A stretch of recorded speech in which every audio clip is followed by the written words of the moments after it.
on Sleuthing the Numinous.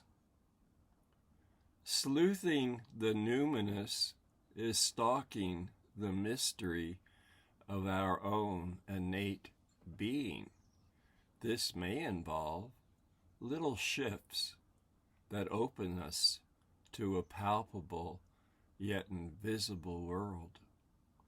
And so much that impacts us, for better or worse, is invisible and largely unquantifiable.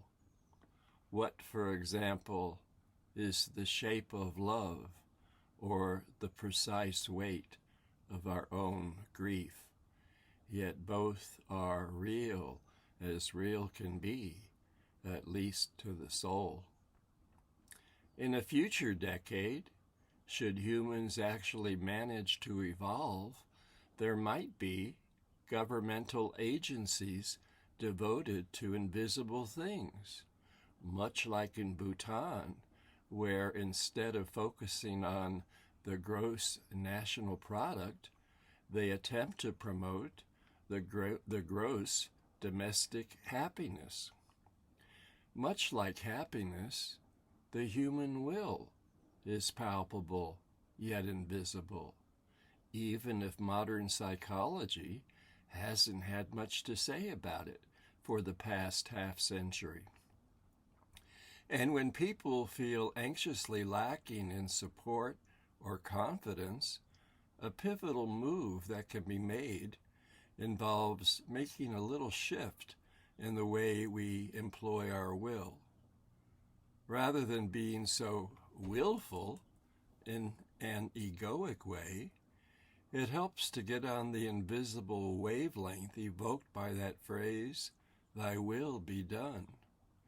This can disengage our egoic willfulness and put us back in alignment with how things actually are, rather than struggling with it, which is a struggle that only leads to frustration.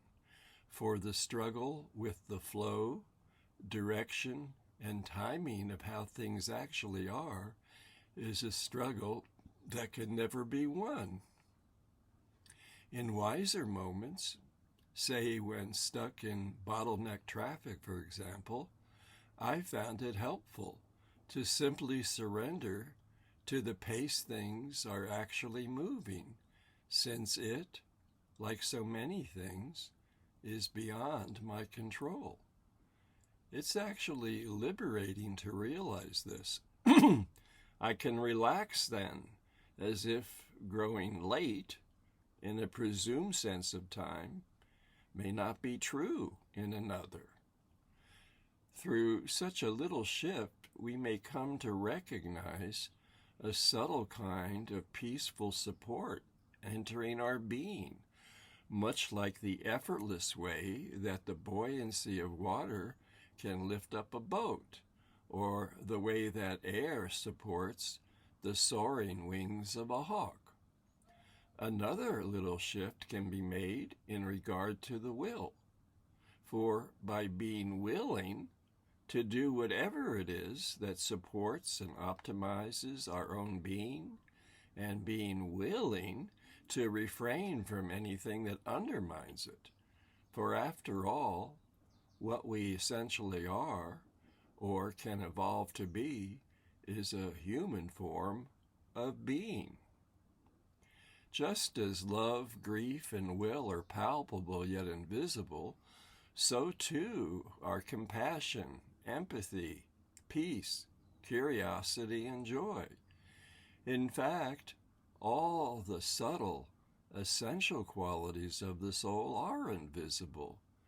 Yet, in a materialistic culture, the embodiment of them is often in need of a better orientation, for they are at least equally important as governmental departments dedicated to commerce or transportation, and would give us an adjunct, less externalized view of our own Department of the Interior. Sleuthing the Numinous The title of a forthcoming poetry collection is also an attempt to rectify what Joseph Campbell termed a mythic dissociation. What did he mean by this term? Campbell used the term mythic dissociation to describe a state in which myths and symbols have lost their living connection to the individual psyche, and so people no longer experience myths as personally meaningful or usefully evocative. Instead, they are seen as irrelevant stories from the past rather than living metaphors that speak to our own human experience.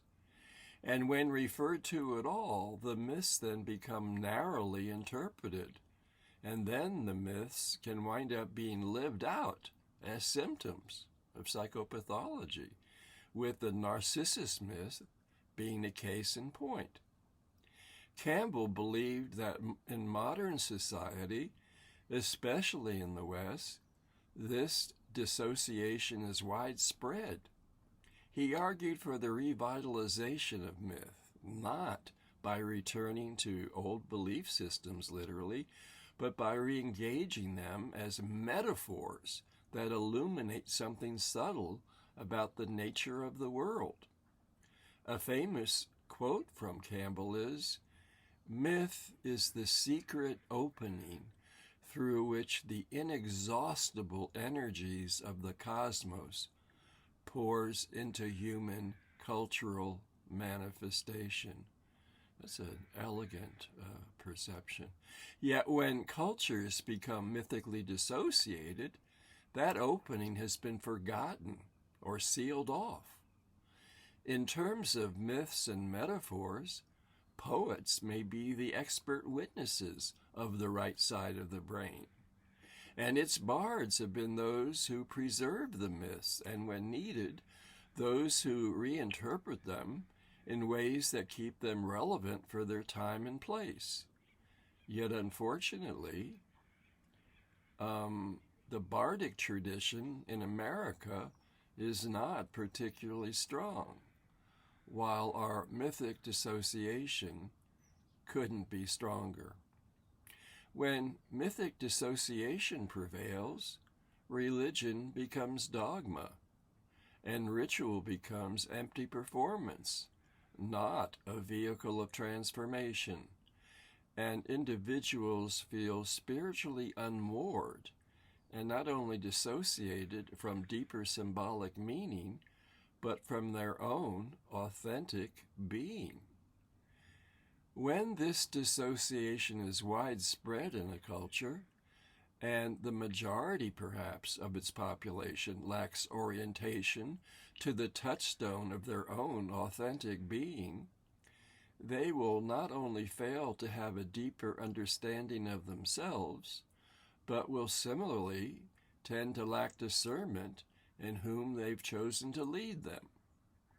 At certain inflection points in the culture, should what follows get dire and threatening enough, it might create a collective shift.